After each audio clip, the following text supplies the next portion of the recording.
Amén. Bienvenidos todos y todas a esta mañana a compartir nuestra escuela bíblica, y pues nos sirve como un ejercicio de práctica por si acaso y nos toca en la temporada de huracanes más tarde volver temporalmente a este sistema, pues seguimos calientitos y estamos en práctica. Vamos a presentar la clase en oración. Padre Santo y Dios eterno, Señor de misericordia, te damos gracias, Padre. Gracias por este día, Señor. Gracias porque tú nos has permitido, a pesar de las dificultades, podernos conectar, Padre Santo, para estar juntos, Señor, y en armonía, Padre, estudiar tu palabra, Señor. Tú tienes para decirnos muchas cosas a través de esta lección, Señor, y cosas que son pertinentes, Padre, a estos tiempos, Señor. Háblanos, Padre Santo, queremos escucharte, Señor. Queremos aprender y poder aplicar lo que tú tienes para nosotros, Dios. Gracias, Señor, porque tú has permitido que los medios electrónicos sean una solución cuando no podemos llegar hasta el templo, Dios Todopoderoso. Te pedimos que siempre nos des la sabiduría para poder utilizarlos de una manera que sea edificante, Señor, para tu grace, Señor, para tu pueblo. Gracias, Dios Todopoderoso. En el amado nombre de tu Hijo Jesús, a ti hemos orado, Señor. Amén. La lección de esta mañana es la lección 23, las luchas internas. Para los que no tienen el expositor, pueden encontrar en la lectura que vamos a estudiar en Gálatas, capítulo 5, versículos del 13 al 26. El texto áureo es: vosotros, hermanos, a libertad fuisteis llamados, solamente que no uséis la libertad como ocasión para la carne, sino servíos por amor los unos a los otros. Los objetivos de la lección: reflexionar sobre las implicaciones de la libertad y nuestra relación con Dios. Considerar que el verdadero amor hacia el prójimo acerca al creyente a su creador. Realizar una autoevaluación personal y desechar aquello que nos separa del Señor y del prójimo. Y muchas veces lo que nos separa del Señor y de nuestro prójimo es precisamente el uso que le damos a la libertad que el Señor nos ha dado. Por lo tanto, esto es una lección para que nosotros meditemos y autoevaluemos a ver qué estamos haciendo que puede impedir o interrumpir la comunicación que nosotros debemos tener con nuestro Señor, y cómo esto afecta la relación que nosotros debemos mantener con nuestro prójimo, porque sabemos que el principal mandamiento que nos dejó el Señor es: ama a tu prójimo como a ti mismo. Pero para nosotros poder amar a nuestro prójimo y poder amarnos a nosotros mismos, debemos hacer un uso adecuado de nuestra libertad, que es dada, es un don dado por nuestro Señor. El vocabulario precisamente es la palabra libertad. En Juan 8, versículos del 32 al 36, se registra la discusión del Señor Jesús con los judíos, donde les dice: si el Hijo os libertare, seréis verdaderamente libres. O sea que el Señor nos está diciendo que la única libertad es la libertad que tenemos a través del Señor. Cualquier otra cosa es libertinaje y no edifica y no nos ayuda a ser mejores seres humanos y mejores hijos de Dios. Estas palabras, al hablarlas de ser verdaderamente libres, implica que hay una libertad que es falsa. El concepto popular de que ser libre consiste en hacer lo que a uno le da la gana, donde a uno le da la gana, como a uno le da la gana, cuando a uno le da la gana, es libertinaje. El Señor libera al ser humano para que se convierta en siervo de la justicia, como nos dice Romanos 6, versículo 18. Por lo tanto, nuestra tarea y nuestra responsabilidad es hacer el uso adecuado de la libertad que Dios nos ha dado, para entonces ser siervos suyos. Y si somos siervos suyos, somos siervos de la justicia, porque Dios es la justicia. Por lo tanto, debemos durante esta lección meditar y pensar en lo que significa la libertad y el uso que nosotros le estamos dando a esa libertad. Con esta lección, las luchas internas, comenzamos la tercera unidad, el reino eterno de Dios. Profundizaremos en las prácticas del reino. Para esto se utilizarán algunas cartas paulinas en las cuales se dan aplicaciones de cómo ser una iglesia que no solamente hable del reino, sino que lo viva. Comenzaremos con Gálatas, en donde el apóstol señala la importancia de usar apropiadamente la libertad cristiana y cómo andar en el espíritu para propiciar la sana convivencia y manejar las luchas internas. Continuaremos con la afirmación del llamado de la iglesia a practicar la mutua edificación, tolerando y amando. Por último, nos enfocaremos en la primera carta a los Corintios, donde el apóstol Pablo ofrece consejos prácticos que nos permiten reconocer el poder y la autoridad de Dios en la vida del creyente y la iglesia. La lección de esta mañana está centrada en el capítulo 5 de la carta que Pablo escribió a los creyentes de la iglesia de la región de Galacia, iglesia que fue fundada en el primer viaje misionero realizado por Pablo y Bernabé. Se desconoce exactamente la fecha de escritura de la carta a los Gálatas. Se cree que se escribió entre el año 55 al 58 después de Cristo. Pablo escribe esta carta luego de realizar una visita a las iglesias de esta región para ver cómo se estaba desarrollando luego de su fundación. Pablo expresa en el capítulo 4 de Gálatas, en los versículos de 13 al 15, sentirse satisfecho con las atenciones y el trato recibido, pero encontró que a estas iglesias habían llegado algunos hombres conocidos como los judaizantes. Los judaizantes, ya habíamos hablado anteriormente de quiénes eran, pero para repasar, los judaizantes eran aquellos judíos cristianizados, o sea, los judíos que habían reconocido a Cristo como su Salvador, pero que querían imponer la ley de Moisés a los cristianos gentiles. ¿Me entendieron o quedaron más enredaditos? Los judíos nacidos judíos, que estaban bajo la ley de Moisés, que conocieron a Jesús, que aceptaron el evangelio, sencillamente seguían practicando en sus costumbres y en su diario vivir lo que le aplicaba la ley de Moisés. Entonces, ellos decían que los gentiles tenían que adoptar la misma ley de Moisés para poder ser salvos, a pesar de que hayan aceptado a Cristo como su Salvador. Entonces, estos judaizantes que eran de Judea se fueron entonces a las regiones de Galacia y a otros lugares donde lo que vivían eran gentiles, que eran los que Pablo estaba evangelizando, y le querían hacer creer y querían convencerlos de que en sus prácticas diarias adoptaran las costumbres que tenía el pueblo a través de la ley de Moisés para poder ser salvos. Y el conflicto mayor era la circuncisión.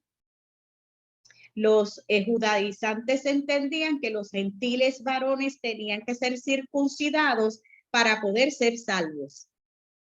Y entonces esto trae una controversia, y cuando llega Pablo a Galacia a ver cómo se estaba desarrollando las iglesias que él había fundado, si estaban trabajando según los preceptos del evangelio, si todo estaba marchando como debía marchar, se encuentra con este pequeño problemita, que había una gente que decía ser cristiana, pero que estaba tratando de convencer y que había convencido en cierta medida a la gente de Galacia, que eran creyentes, que practicaran los preceptos de la ley de Moisés. Entonces, Pablo les está diciendo dentro de sus cartas, él está levantando una defensa en favor del evangelio, para que ellos entiendan, tanto los judaizantes como los gentiles, que no es necesario seguir la ley de Moisés, que ese no es un requisito de salvación. Y entonces él entiende que los judaizantes habían perturbado a los creyentes al punto de alejarlos del verdadero evangelio que él les había predicado, que él lo explica en Gálatas en el capítulo 1 y en el capítulo 6, donde él está hablando a la iglesia porque es el comienzo de esta carta. Nosotros estamos ya bastante avanzados en el estudio, casi al final de la carta, pero la carta tiene varios capítulos antes. Habían comenzado a seguir la ley como forma de alcanzar la salvación o perfeccionar la misma, especialmente en el asunto de la circuncisión. Y no solo eso, sino que esos falsos maestros habían puesto en entredicho el ministerio apostólico de Pablo. O sea, ellos habían llegado allí a las iglesias nuevas que estaban empezando a caminar en el evangelio y le dijeron a la iglesia, no, pero si es que lo que Pablo le está diciendo no es, eso no es, lo que es que usted sí creyó en Jesús, pero entonces como usted creyó en Jesús y es gentil, tiene que volverse judío para poder ser salvo. Y la forma de volverse judío es circuncidándose y practicando los preceptos de la ley de Moisés. Y entonces esto provoca que se ponga en entredicho lo que Pablo les había dicho y la forma en la que Pablo había trabajado con estas congregaciones.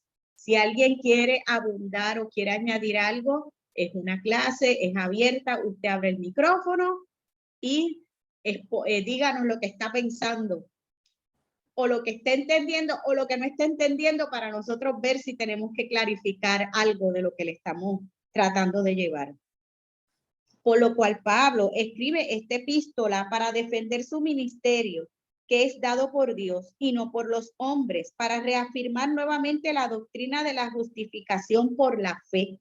Y al someterse a la ley para salvación nos separa de Cristo. Y para explicar que la circuncisión no forma parte del evangelio de Cristo. Esas es las razones por las cuales Pablo le escribe la carta a las iglesias de Galicia o de Gálatas. Él le está diciendo a la iglesia que lo que él está haciendo en su ministerio es dado por Dios. No es dado por ningún hombre, no es dado por ninguna ley, es por mandato y enseñanza de Dios. Y les está diciendo que la doctrina de la justificación es el evangelio de Cristo. O sea, es la razón por la que Cristo vino, no la ley establecida por Moisés. Que la ley aplicó hasta el momento de que Cristo bajó de la cruz. Cuando Cristo bajó de la cruz y resucitó, ya la ley dejó de tener efecto. Y comenzó entonces la gracia que recibimos por la justificación, que es la salvación por la fe. En el capítulo 5, en los versículos del 1 al 12, Pablo hace una exhortación final a caminar en la libertad de Jesús, a estar firmes en la libertad con que Cristo nos hizo libres y no a estar otra vez sujetos al yugo de la esclavitud. La esclavitud es la ley. ¿Y por qué la ley es la esclavitud? Que ya lo hemos discutido en otras ocasiones, porque la ley nos obliga a buscar la salvación por obra, por cumplir los preceptos de la ley. Si usted no cumple los preceptos de la ley, usted no es salvo. Y sabemos que eso es algo que nosotros nunca vamos a lograr. Y por lo tanto se vuelve una esclavitud porque tenemos que estar constantemente tratando de cumplir los preceptos de la ley para poder ser salvos. Por eso es que Pablo le dice a la ley el yugo de la esclavitud. Judith, Dígame. y más que nada, ese es el hecho de la ley, lo que está dejando saber es que hay un esfuerzo humano para llegar a esa santidad, a esa salvación. Y lo que la gracia nos dice, no, es un regalo. Y este esfuerzo humano lo vamos a ver más adelante durante la carta a los Gálatas, al capítulo que estamos viendo hoy.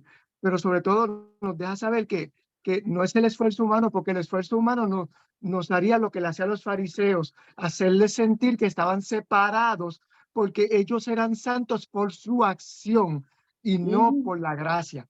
Es eso, es esa manera de pensar de que yo lo hago porque yo puedo, porque yo soy grande, porque yo soy bueno. Y lo que quiere la gracia es precisamente darnos saber, no, es un regalo. No hay esfuerzo humano que pueda lograr la salvación. Y no hay esfuerzo humano que te pueda hacer mantenerte en la ley, porque realmente la ley era santa. Es que nosotros éramos muy débiles, realmente. Gracias, Yu.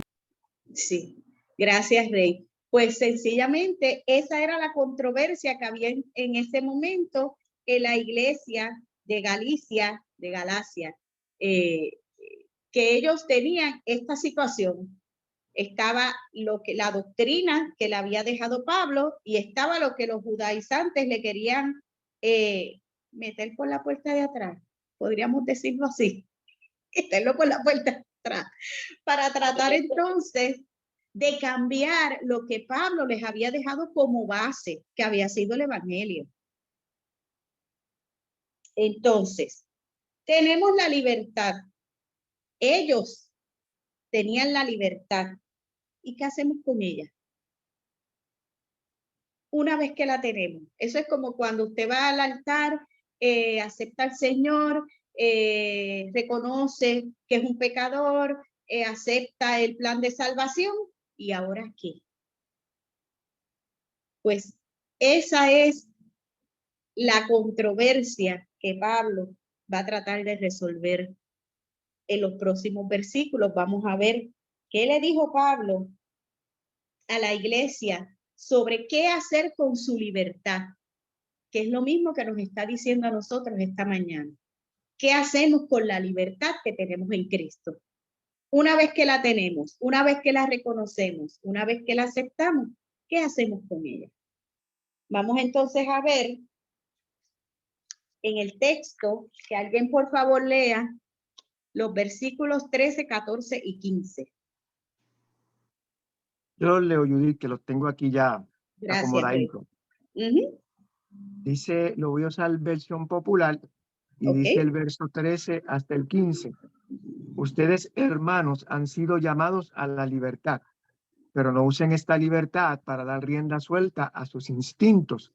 Más bien, sírvanse los unos a los otros por amor, porque toda la ley se resume en este solo mandato: ama a tu prójimo como a ti mismo.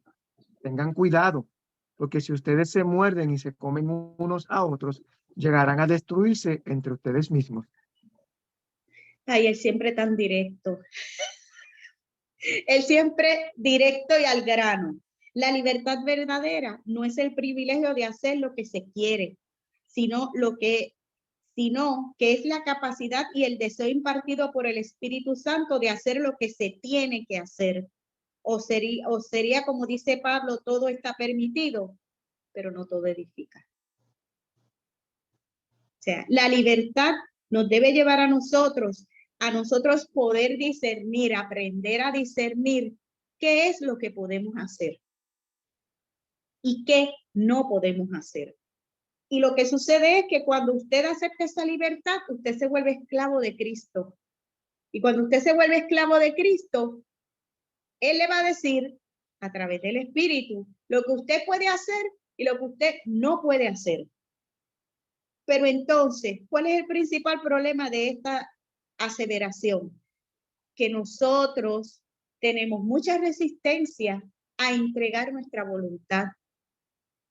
Porque para usted aprender a hacer lo que Cristo quiere que usted haga, usted tiene que estar dispuesto a entregar su voluntad y a sujetarse a lo que el Espíritu le dice.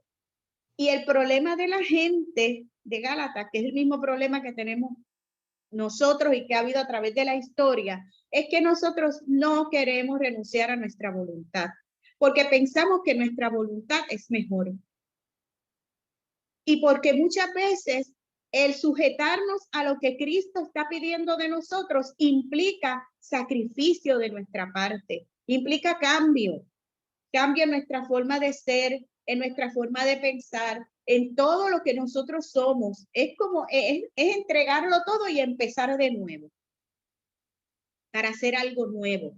Y muchas veces nosotros no entramos en ese proceso porque hay mucha resistencia a entregar la voluntad, a entregar el ser, a aprender a confiar en que el Espíritu sabe mejor que nosotros lo que nos conviene, lo que necesitamos. Y entonces Pablo lo que le está diciendo a ellos y nos está diciendo a nosotros es que nosotros tenemos que aprender a usar esa libertad que Cristo nos ha dado para hacer lo que tenemos que hacer, no lo que queremos hacer. Volvemos otra vez al conflicto de la carne y del espíritu. Voy a Dime, Rey. voy a interrumpirte un poquito más.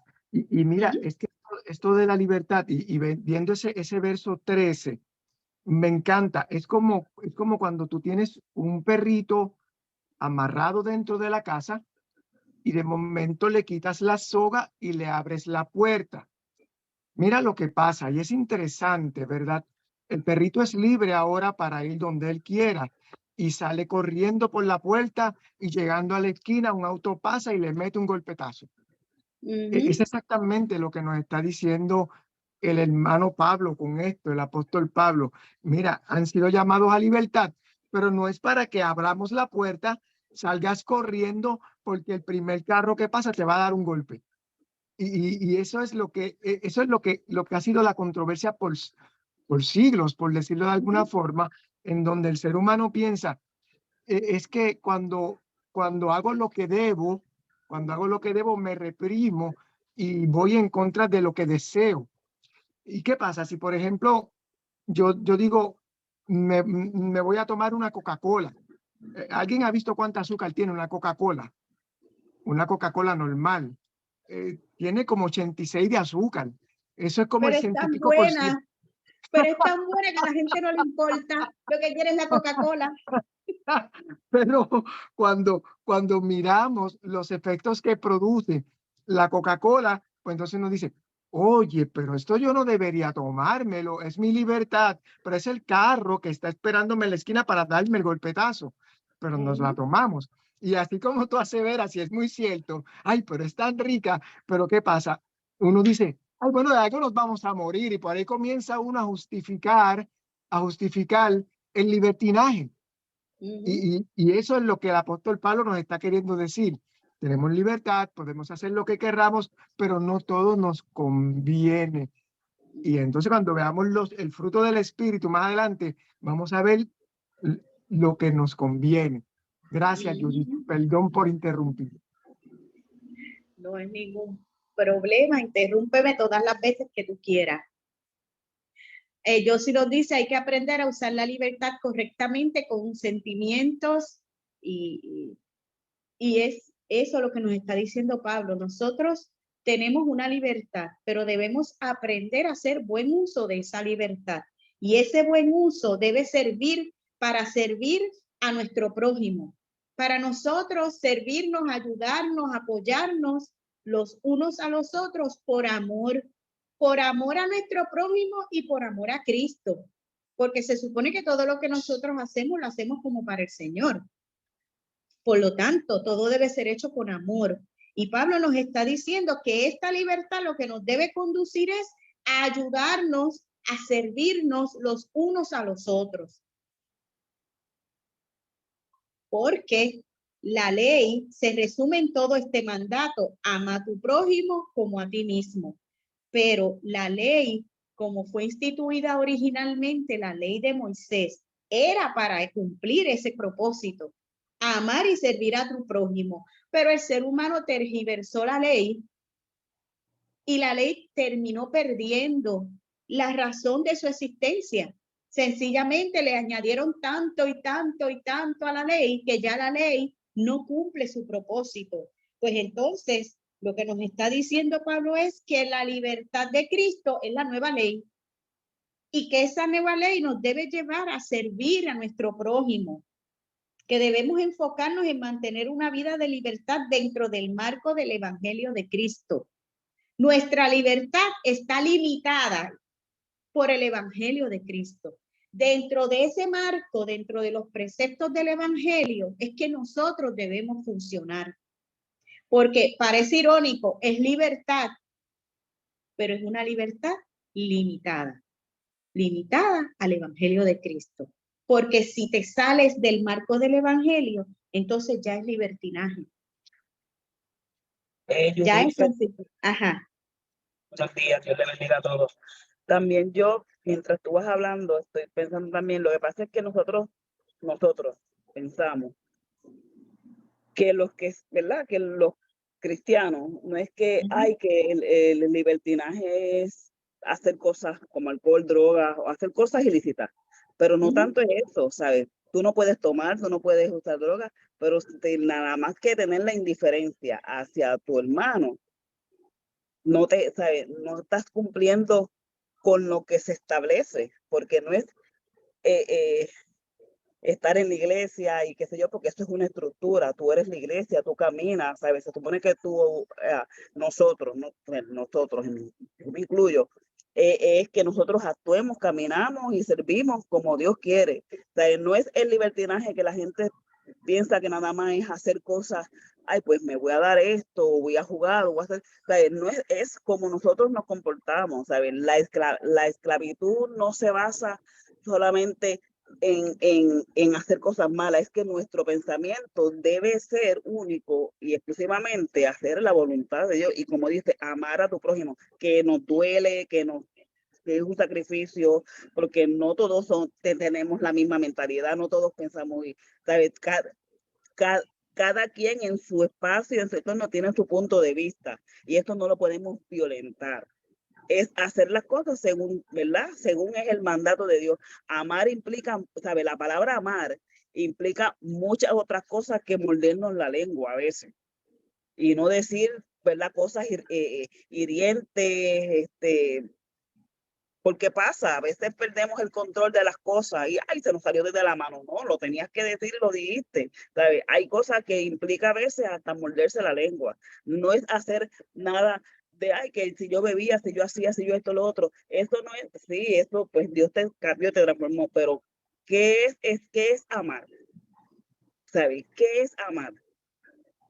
Amar a otra persona, si amarse uno mismo cuesta, amarse a otra persona es difícil.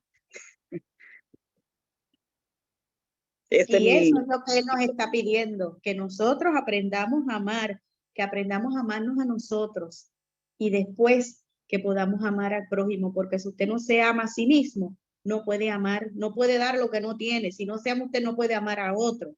Pero si nosotros fuimos bautizados en Cristo, estamos revestidos de Cristo, como nos dice Pablo en Gálatas 3:27. Y si estamos revestidos de Cristo, pues entonces un proceso por el cual nosotros debemos pasar continuamente y todos los días, porque Cristo amó a todo, ama a todo el mundo. Él ama a todo el mundo sin importar quién sea, cómo sea, de dónde venga, cuál sea su estrato social, económico. Él ama a todo el mundo y él acepta a todo el que le reconoce.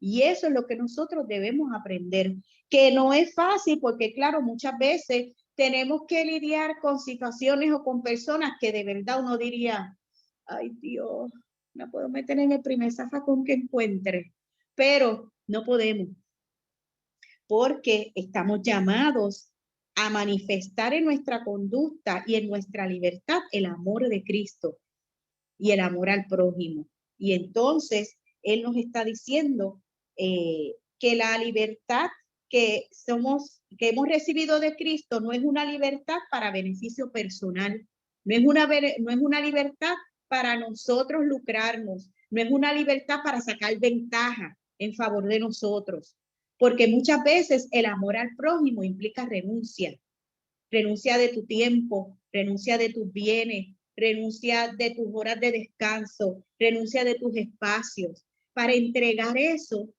a otro que lo necesita más que tú.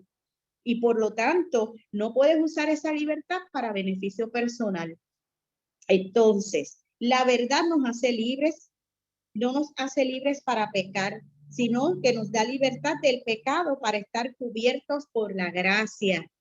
Usted tiene una libertad que le permite estar cubierto por la gracia que viene de la salvación de Cristo a través del Espíritu Santo.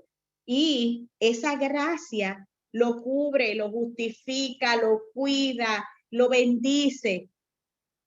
Pero esa gracia también crea un peso de responsabilidad en nosotros, o debería crear un peso de responsabilidad en nosotros, donde nosotros entonces podamos compartir lo que hemos recibido a través de nuestra salvación con los demás, con nuestros semejantes.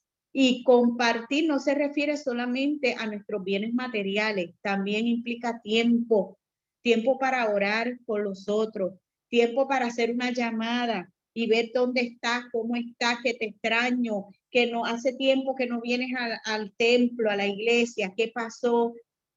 Esa es el peso de responsabilidad que nosotros tenemos, porque a través de este testimonio de nuestro comportamiento es que nosotros vamos a ayudar a que el evangelio se esparza y que más gente llegue hasta Cristo. Entonces, Pablo nos está diciendo que tenemos libertad, sí, pero tenemos que aprender a hacer uso de esa libertad y que esa libertad nos debe llevar a servirle a nuestro prójimo, no a utilizarla como un lucro personal y como beneficio personal. Vamos a ver entonces los versículos 16, 17 y 18. Que alguien por favor los lea. Por lo tanto, digo, vivan según el Espíritu y no busquen satisfacer sus propios malos deseos. Porque los malos deseos están en contra del Espíritu y el Espíritu está en contra de los malos deseos. El uno está en contra de los otros y por eso ustedes no pueden hacer lo que quisieran. Pero si el Espíritu los guía, entonces ya no estarán sometidos a la ley. Gracias, Iris. Aquí Pablo nos está diciendo, vivamos según el Espíritu. ¿Y qué es vivir según el Espíritu? Anden en el Espíritu, es un mandato y es una solicitud de Dios. Ahora ustedes van a abrir los micrófonos y me van a repasar a mí lo que es vivir en el Espíritu. Porque esta clase es como una clase de repaso, porque todos estos conceptos ya los hemos discutido muchas veces, pero es necesario repasarlos. ¿Qué es andar en el Espíritu? Cuando nos sometemos y permanecemos en el poder y dominio de Dios. Eso es andar en el Espíritu. ¿Y cuáles son las consecuencias de andar en el Espíritu?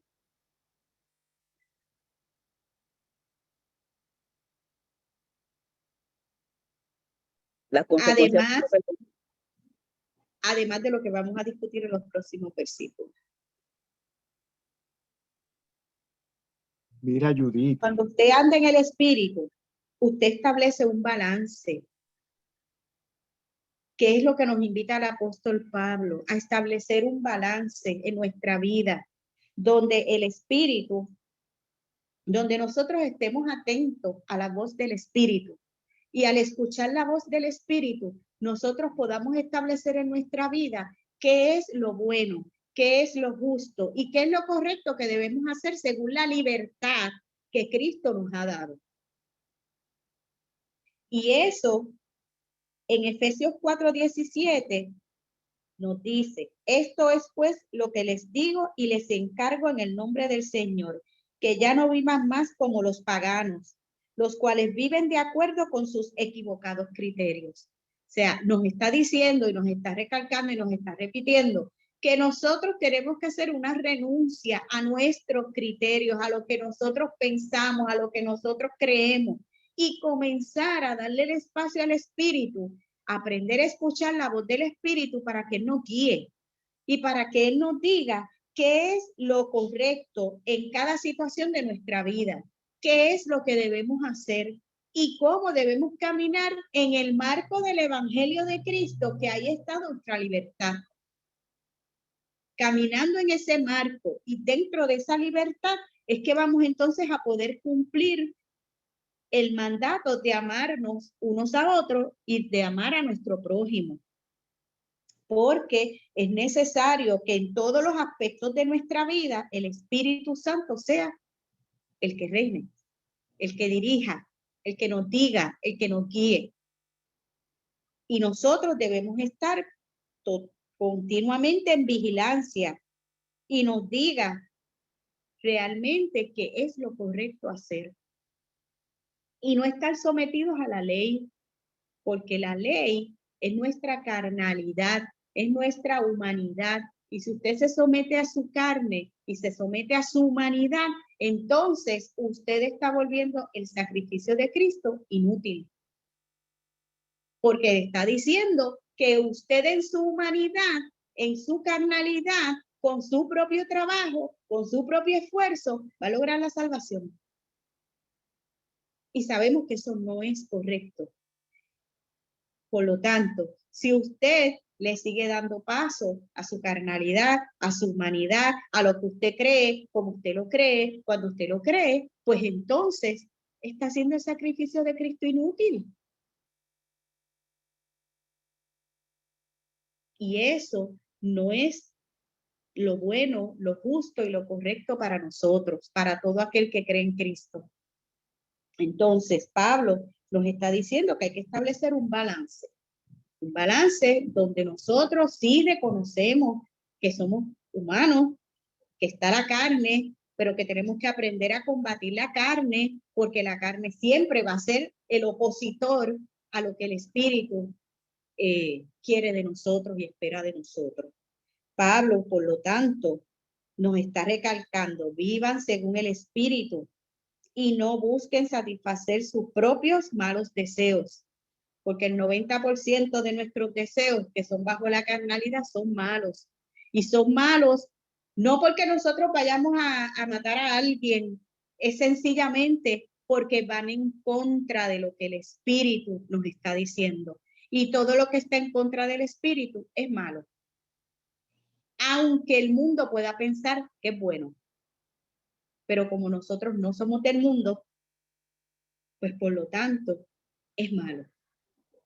Y debemos entonces aprender y estar agarrados siempre a lo que el Espíritu nos dice. Porque, vuelvo y recalca, que lo que está en contra del Espíritu, lo que está a favor del Espíritu, está en contra de la carne. Y no podemos hacer lo que queremos. Porque sabemos que si hacemos lo que queremos, vamos a hacer lo que la carne nos dice, porque es lo más fácil, es lo más cómodo. Tenemos entonces siempre que buscar el Espíritu y lo que el Espíritu tiene para nosotros cada día. A lo largo de la carta hay un énfasis sobre el establecimiento del Espíritu y la salvación como la intervención divina en la vida del ser humano. La ley del Espíritu es igual a la ley de Cristo. Es la ley del amor que sirve a otros como a uno mismo con respeto y con valor. Y aquí nos está presentando Pablo dos maneras de vivir. El esfuerzo humano, que es la carne o la ley, y la gracia de Dios ofrendada en Cristo. Usted tiene que decidir bajo cuál de esas maneras de vivir va a estar. Si va a estar en el esfuerzo humano o si va a estar en Cristo. En la gracia de Dios, que es ofrendada por Cristo. Y constantemente y todos los días nosotros debemos hacer una autoevaluación para determinar por dónde andamos, por dónde vamos, qué tenemos que cambiar, qué tenemos que mejorar, qué hay que eliminar. Porque se supone que todos los que estamos aquí estemos caminando bajo la gracia de Dios. A través de la ofrenda de la vida que Cristo hizo por nosotros. Pero si usted piensa que es más importante hacer obra y andar en su carnalidad y que eso no va a impedir que se salve, pues mi amigo y mi hermano, usted tiene que hacer una autoevaluación profunda de cómo usted está viendo la salvación de Cristo. Porque la salvación de Cristo nos fue dada por gracia. Y justificados estamos por la fe, no por nuestras obras. Vamos a leer los versículos del 19 al 21.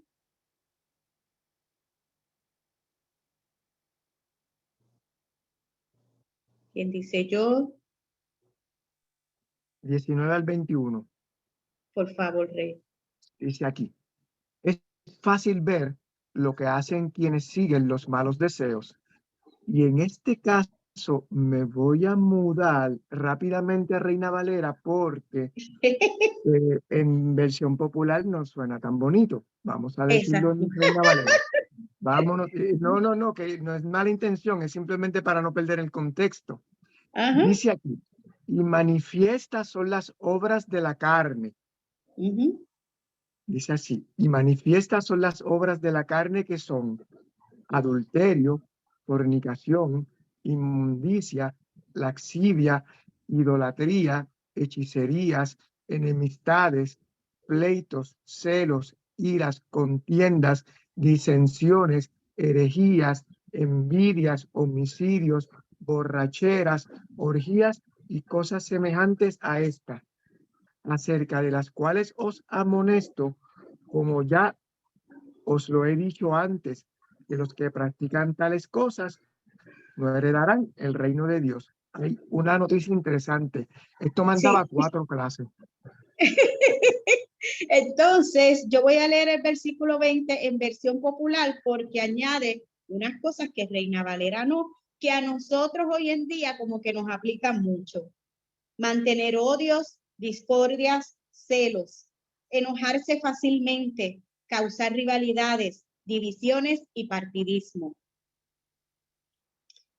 Todas estas cosas eran las que estaban experimentando la iglesia de Galacia cuando estaban en la controversia de si nos vamos por la ley o nos vamos por la gracia o la mezclamos las dos.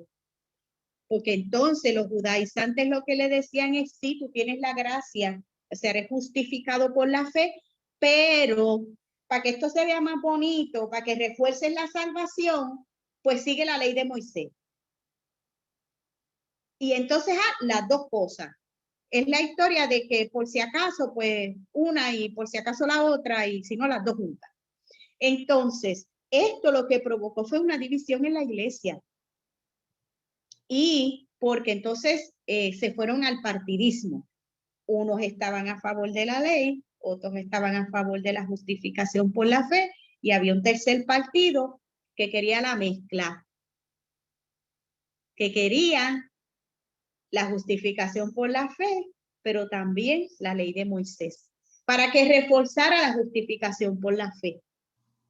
Y en esta situación era que se encontraba la iglesia. Y Pablo les está diciendo que esos no son frutos del Espíritu. Eso no fue lo que él enseñó.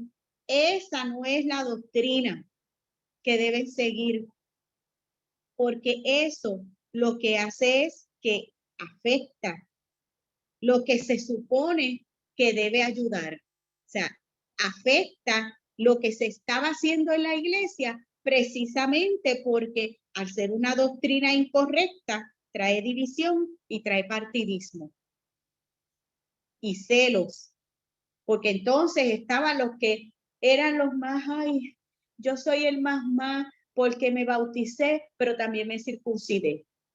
Por si acaso, ¿ves? Pues tengo las dos cosas. Y eso era lo que Pablo que estaba diciendo que no se debía permitir y que esos no son frutos del Espíritu. El Espíritu en ese asunto no estaba metido. Quien estaba era la carne, o sea, los deseos, los antojos, yo soy el que creo que está mejor, no, tú eres el que crees que está mejor, no, yo soy la más que sé, por lo tanto es lo que yo diga. Eso era lo que estaba privando en ese momento en esa iglesia. Por lo tanto, Pablo detalla las realidades que acompañan la forma de vivir según el espíritu y según la carne en los próximos 6 versículos. Se dividen las obras de la carne en 4 áreas. Obras de tipo sexual, obras de tipo religioso, obras de orden social y obras de adicción. Pablo les está detallando lo que se entiende que es el resultado de las obras de la carne, pero en un orden. O sea, hay obras de la carne en el área social, en el área sexual, en el área religiosa y por adicción. Y él se las está detallando todas y les está diciendo que quienes sigan esto y así se porten, no tendrán parte en el reino de Dios. O sea que usted puede decir que usted es más religioso. Usted puede ir todos los domingos, todos los lunes, todos los martes, los días que sean los cultos a la iglesia. Usted puede estar parado en el altar cantando, pero si usted sigue las obras de la carne, no tiene parte en el reino de Dios.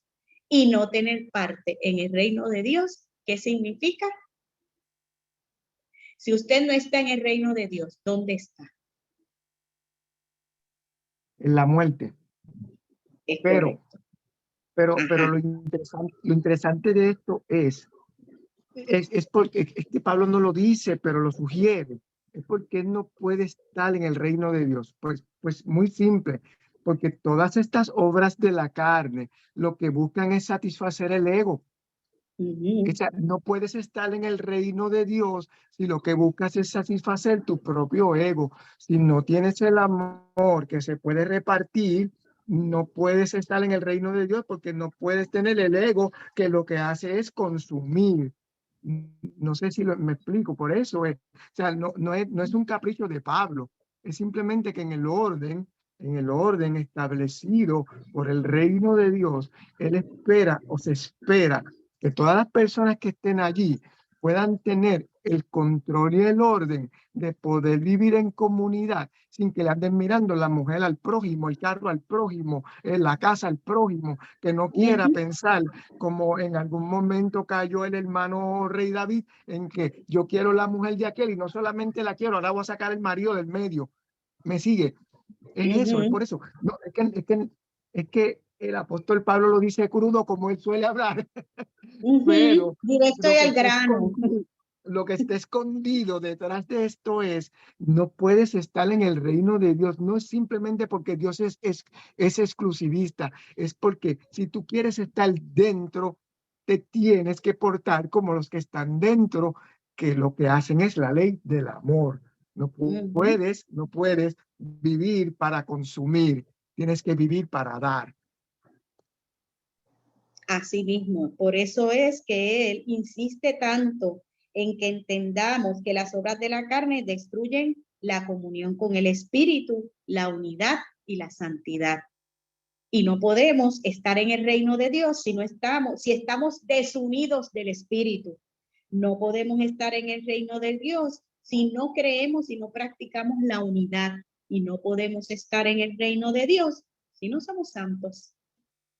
Sabemos que en el proceso de vida que nosotros tenemos aquí en la tierra, una vez que tú aceptas a Cristo, que comienzas a caminar según el Evangelio, empieza tu proceso de convertirte en santo. Pero eso lo completa el Espíritu en su momento.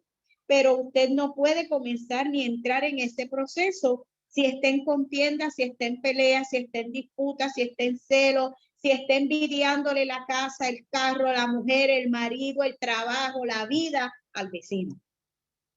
No hay manera, porque entonces está ocupando sus pensamientos, sus sentimientos, lo que ustedes y su corazón en lo que no debe. Porque no hay vacíos, mis hermanos. O usted llena su vida con Dios o usted llena su vida con el mundo. No hay vacíos. Por lo tanto, si usted está en el mundo, le está restando espacio en su vida al Espíritu. Y si usted le resta de su vida al Espíritu, usted se está excluyendo del reino de Dios. Sabemos y hablamos en otras clases que el reino de Dios no es un espacio físico, es espíritu. En este momento, en el futuro, cuando Cristo venga en su segunda venida y llegue a la tierra, vamos a tener un reino físico. En este momento estamos hablando del reino de Dios como el reino espiritual, o sea, en su espíritu, en su corazón, en sus sentimientos, en su mente, en sus decisiones. Ahí tiene que reinar Cristo a través del Espíritu Santo. Y si Él no está ahí, ¿qué hay? Porque vacío no hay. Pues entonces lo que hay lo separa del reino de Dios. Y Pablo nos está diciendo y nos está recalcando y nos sigue recalcando que nosotros tenemos que estar buscando llenar nuestro corazón, nuestros sentimientos, nuestras emociones, todo nuestro ser con el Espíritu Santo para que podamos estar en el reino de Dios. No hay espíritu, no hay unidad, no hay santidad. Mi amigo, lo veo porque yo voy para arriba, yo para abajo no voy. Allá ustedes, yo voy para arriba. Ustedes, pues, miren a ver qué van a hacer. Pero si usted quiere ir al reino de Dios, entrar al reino de Dios, de su vida tiene que salir toda la carnalidad para que se vaya llenando con el Espíritu. Y obviamente como santos no somos. Implica entonces que nosotros tenemos que desarrollar una relación íntima, profunda y cada día más fuerte con el Espíritu Santo, que es la que nos va a ayudar y nos va a sostener en el proceso de mantenernos firmes, porque este es un camino, no es una competencia, es un camino para estar firmes en ese camino hasta que el Señor venga o nos llame a su presencia. Judith, dímelo. Hay una palabra que se está usando en estos últimos meses, diría, maybe un año, de lo que es permisible. A lo malo le llamamos bueno y a lo bueno le llamamos malo. Y dentro de eso habemos cristianos que por ser permisibles, pues nos separamos poquito a poco de lo que el Espíritu quiere que haga. Y nos seguimos separando y separando hasta que tenemos los dos pies fuera, aunque estemos sentados en la iglesia. Sí, porque el problema es que entonces entramos en un proceso de confusión. Y el proceso de confusión es que yo soy cristiana, no creo yo estoy en la iglesia, pero si aquel dice... a sabiendas. Exacto. Porque, si aquel dice, porque la palabra dice que ya tienen el conocimiento, te apartas porque tú quieres, estando sentado. O sea, ya el Espíritu, que es el que te da el entendimiento, ¿verdad? Que esto, según lo que yo he estudiado y lo que sé, y lo que se ha hablado, de lo que es mal, o sea, de lo que si a principio no lo hacías, ¿por qué regresa para atrás? Lo estás haciendo a sabiendas de, no es que estás confundido, lo estás haciendo a sabiendas de que está mal. A lo bueno que le llamamos, a lo malo que le llamamos, o sea, a lo bueno que le llamamos malo y a lo malo que le llaman bueno, estás, pero eso que son deseos, son cosas que yo hacía, no las hago, pero hay algo que los deseos de la carne son los, porque es a conciencia, no es que a mí se me olvidó decir, no se nos olvidó. Entonces nos trae la conciencia, ¿verdad? Y perdona que te tome tu tiempo, nos trae la conciencia y no reflexionamos porque se nos olvidó, no nos da la gana y no lo vamos a hacer. Nos damos ese paso para atrás. Y pues yo soy cristiana y nos amparamos en que somos cristianos, pero cristianos de la boca para afuera. ¿Sabes? Y así como Juan era al grano, era que, o sea, bautízate y arrepiéntete. Yo creo que eso es lo que trae Pablo, el arrepentimiento. ¿Sabes? Los deseos de la carne nos llevan a la muerte. Estamos vivos, pero estamos muertos. Y no es solamente lo que pasa también es que ambas premisas tienen su corrección, ¿verdad? Su verdad. Pero Pablo anda gritando desde que lo estamos estudiando que no olvidemos que nuestra humanidad es pecaminosa. Siempre puede haber un retroceso porque nuestra humanidad es mala. Por eso que él insiste diciendo, haz memoria de lo que tú tienes autoridad. Ya el pecado no te domina, tú lo dominas, pero si hay desconexión, vas a recaer en tu estado normal. Así que puede haber regresión, claro que lo puede haber, pero no es por culpa del Espíritu, no es por culpa de Dios, es porque la tentación, que es lo que me gusta, me lleva a eso. O sea, el que yo sea cristiano no anula mi personalidad. Lo que hace que va modificando a través de la fe nuestra personalidad. Pero en el momento que yo me desconecto y nos creemos autosuficientes, en nuestra vida espiritual, ahí es que recaemos en esto. Entonces, él nos está diciendo, hey, aguántese. Yo vuelvo y remarco lo que dice el rey. Hay que darse una vuelta bien profunda en el libro de Romanos, porque Pablo hasta le duele el corazón al ver la actitud de un pueblo que él mismo le llevó la palabra. Y a nosotros, bueno, saquen cuenta que a veces nos llevamos la boca, llevo 40, 50, 30 años en el evangelio. ¿Y dónde estamos? ¿En qué escalón estamos? Seguimos regresando al pasado con resentimiento, con odio, con ministerios, con resentimiento, odio, malestares, contiendas, divisiones, con todo eso. Y no, si fuera eso, que te contaminas tú, pues está bien, tú te moriste, pum, como dicen por ahí. Pero el problema es que contaminas el entorno, ¿verdad? Entonces, es una muerte masiva, es una masacre. Y de eso que tenemos que librarnos, de no vivir ni ser los autores de las masacres espirituales. Y yo creo que ahí es que nosotros tenemos que enfatizar.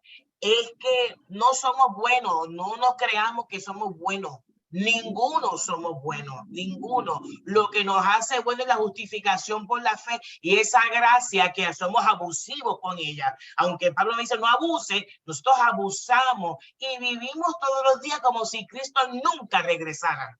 Como si no hubiera un mandato de que alístate, de que ves soltando en el camino lo que no conviene y adopta lo nuevo. Pero vivimos como si Cristo no existiera. Es más, yo lo dije creo que en la última predicación, nos encanta mentir hasta en los atrios de la iglesia, dentro de los llamados, dentro de los ministerios. No hay reverencia, no hay respeto al Espíritu, no lo hay. Es más, no hay ni conciencia. Porque si nos concienciáramos de a quién le estamos fallando, fallaríamos menos. La lucha se convierte en un ejercicio de rendición y redención. Todos los días nosotros le rendimos algo a Cristo y todos los días Él nos redime. Porque sus misericordias se renuevan cada mañana.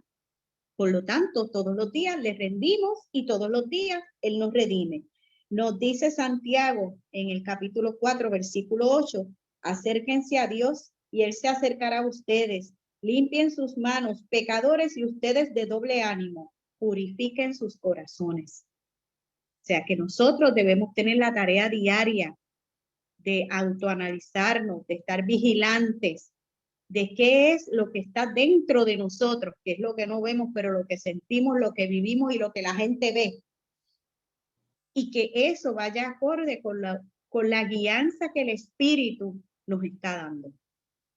Para entonces nosotros poder continuar cumpliendo el mandato que nos dio Dios de nosotros amarnos a nosotros mismos y amar a nuestro prójimo. Pero es necesario que también aprendamos a amarnos a nosotros mismos. Aprendamos a reconocer que somos humanos, que fallamos, pero que Dios tiene la solución para eso. Dios nos perdona todos los días. Porque si no podemos aprender eso, entonces, ¿qué le vamos a dar al prójimo? ¿Y qué testimonio vamos a dar de lo que Dios ha hecho con nosotros? Si estamos 20 años en el Evangelio y estamos igualitos como si hubiésemos llegado ayer. Porque si estamos en contacto con el Espíritu como debemos estar, tiene que haber cambio. Eso no es negociable. Si no hay cambio, tenemos que buscar qué es lo que está fallando y trabajar con eso. Leemos entonces los versículos del 22 al 26.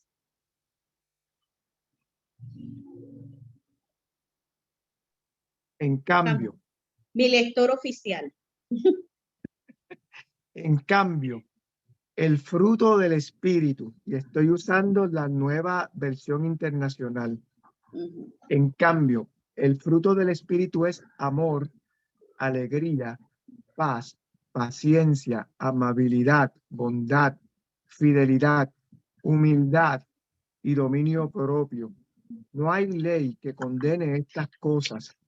Los que son de Cristo Jesús han crucificado la carne con sus pasiones y deseos. Si el Espíritu nos da vida, andemos guiados por el Espíritu, No dejemos que la vanidad nos lleve a provocarnos y a envidiarnos unos a otros. Palabra de Dios, gracias, Rey. Para Pablo, el amor no es el único fruto del Espíritu. Es el más importante, pero no es el único. El amor resume las demandas de la ley de Dios y unifica todas las virtudes de la vida. El amor proviene del Espíritu de Dios. Esto hace la diferencia entre la religión del hombre y la vida en Cristo. Esto hace la diferencia entre la carne y el Espíritu. Y esto hace la diferencia entre la ley de Dios y la ley que permeaba en esa época, que era la ley de Moisés. Sencillamente, Dios es amor y Dios espera que nosotros manifestemos ese amor a través de los frutos del Espíritu. Y frutos que son beneficiosos para nosotros y para el prójimo. Porque que usted tenga paz en su vida, que usted adquiera paciencia, desarrolle paciencia en este mundo tan malo, tan loco y tan difícil en el que nosotros vivimos, sobre todo cuando uno está en la carretera, que tenga alegría sin importar las circunstancias, que el amor se manifieste, no importando lo que suceda, usted pueda sentir y pueda manifestar el amor de Dios en su vida, que eso no tiene nada que ver con las circunstancias particulares que usted pueda tener. Usted sigue sintiendo el amor de Dios si está enfermo, si está desempleado, si está pasando por una crisis matrimonial, si está pasando por cualquier crisis en su vida. Usted no puede dejar de sentir el amor de Dios, porque el amor de Dios no tiene nada que ver con las circunstancias de su vida. El amor de Dios es su relación con Dios y la forma en la que usted permite que Dios intervenga y esté en su vida. Y eso no debe variar sin importar las circunstancias externas que usted pueda tener. Todos los demás dones del Espíritu, la amabilidad, la bondad, la fidelidad, la humildad, el dominio propio, que es tan difícil a veces. Todo eso es una manifestación de que usted está permitiendo que el Espíritu sea el que gobierne en su vida. Y usted lo está manifestando y lo está testificando con su comportamiento. Porque todos estos dones son dones de comportamiento. Y para usted tener un buen comportamiento, debe tener un corazón limpio y un corazón que esté lleno del Espíritu de Dios. Su corazón, su mente y su ser tienen que estar llenos del Espíritu de Dios para que usted pueda manifestar en su comportamiento los dones del Espíritu. Porque todo esto es básicamente comportamiento. Y contra eso no hay delito ninguno. Contra eso no hay condenación ninguna. Al contrario, eso es lo que el Señor espera de cada uno de nosotros. Y Pablo le está diciendo a la gente de Gálatas, usted tiene que tener este comportamiento si usted tiene una relación con el Espíritu. Al contrario de la ley, porque la ley no salva, la ley solamente acusa, la ley lo único que hace es que señala. La ley le dice lo que está mal, lo que usted está haciendo mal, pero no le dice cómo solucionarlo, no le dice cómo usted volverse bueno. Por lo tanto, los dones del Espíritu, lo que es un reflejo de la manifestación de lo que Dios está haciendo en su vida todos los días. Y por lo tanto, esos dones deben estar ahí, no, sin importar la situación de vida que usted tenga. Sus circunstancias de vida no tienen nada que ver en su relación con Dios. Al contrario, deben ser una razón para que su relación se vuelva más profunda. Porque mientras más necesidad usted tiene de Dios, más debe profundizar en esa relación con Dios. Y Él nos está diciendo que si nosotros somos de Cristo, fuimos crucificados con Cristo. Por lo tanto, si usted es de Cristo y usted es crucificado con Cristo, su naturaleza carnal, pecaminosa, ha sido crucificada. Y no significa que usted no la tiene. No, no es que se volvió santo porque pasó por el bautismo. Es sencillamente que Pablo le está diciendo que usted tiene una herramienta poderosa para usted poder bregar con esas situaciones, con la carne. ¿Y cuál es esa herramienta? La justificación por la fe. Usted fue salvado por Cristo, por el sacrificio de Cristo, y Cristo en la cruz entregó todos los malos deseos, todas las pasiones, todo el pecado que usted se puede imaginar y el que no se puede imaginar, pero que existe. Él lo clavó en esa cruz. Y Pablo nos está diciendo que nosotros tenemos defensor, tenemos quien nos defienda. Y muchas veces utilizamos la excusa de que, ay, es que yo soy así, ay, es que es la carne, ay, es que mi humanidad. Pero si usted tiene defensor, si usted necesita fuerza para usted luchar contra una tentación, usted sabe a dónde tiene que acudir, a quién tiene que acudir. Si hay algo en su vida que usted reconoce que tiene que cambiar porque no está de acuerdo a lo que el Espíritu espera de nosotros, sencillamente usted sabe a dónde tiene que ir, a quién se lo tiene que entregar. Eso es lo que significa que Él crucificó nuestras pasiones en la cruz. Las pasiones están allí, es que sencillamente ya hay alguien a quien usted le puede decir, mira, yo no puedo con esto, ayúdame que yo no puedo con esto. Y el raudo veloz, porque no se hace esperar, le va a dar respuesta. Porque si algo bueno tiene nuestro Señor es que no se hace esperar, Él no se hace de rogar. Lo único que tenemos que hacer es reconocer que necesitamos su ayuda, que lo necesitamos en nuestra vida. Por lo tanto, si usted ahora vive en el Espíritu, debemos dejar que el Espíritu nos guíe, ¿no? Porque si somos del Espíritu, si pertenecemos a Cristo, pues entonces nuestra guía, nuestro ayudador es el Espíritu. Y debemos entonces dejar de lado nuestro orgullo, nuestro yo, y decirle al Señor, necesito que tú estés en mi vida y que tú me guíes. No seamos orgullosos, dice el versículo 26, ni sembremos rivalidades y envidias entre nosotros. Reconozca todos los días de su vida que usted necesita a Cristo en su vida. Y ábrase a escuchar la voz del Espíritu. Que eso lo va a ayudar a usted poder vivir en el camino que el Señor quiere que usted transite.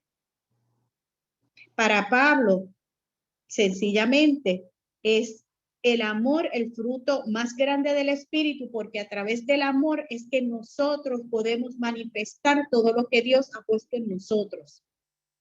Porque el amor es lo que permite que se pueda pasar por alto, se puedan obviar situaciones o características o malas mañas o situaciones que tal vez en nuestra carnalidad nosotros no estemos dispuestos a tolerar y que puedan ser motivo de contienda y de pelea. Efesios 4:1 nos dice, por lo tanto, yo prisionero por servir al Señor, les suplico que lleven una vida digna del llamado que han recibido de Dios, porque en verdad han sido llamados. ¿Ustedes han sido llamados? Esa es una pregunta que muchas veces nosotros debemos contestarnos. Que tengamos la certeza y la firmeza de que nosotros estamos aquí porque el Señor nos llamó. Y porque Él nos llamó y nosotros respondimos a ese llamado, es que estamos aquí, es que estamos en los caminos del Señor.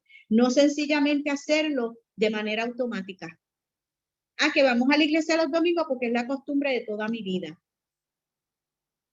No, que realmente usted entienda que usted está donde está porque usted fue llamado por Dios. Y entonces lo próximo que debe pensar y debe meditar y debe preguntar, si le debe preguntar al Espíritu, ¿para qué fui llamado? Porque en el reino de Dios todo tiene un propósito. Nadie es llamado por ser llamado. Todo tiene un propósito. Y Pablo nos está invitando a que nosotros entendamos, internalizamos el hecho de que fuimos llamados por Dios y que busquemos cada día para qué Dios nos llamó. Porque en la respuesta de ese para qué están los cambios necesarios para poder cumplir la voluntad de Dios en nuestra vida.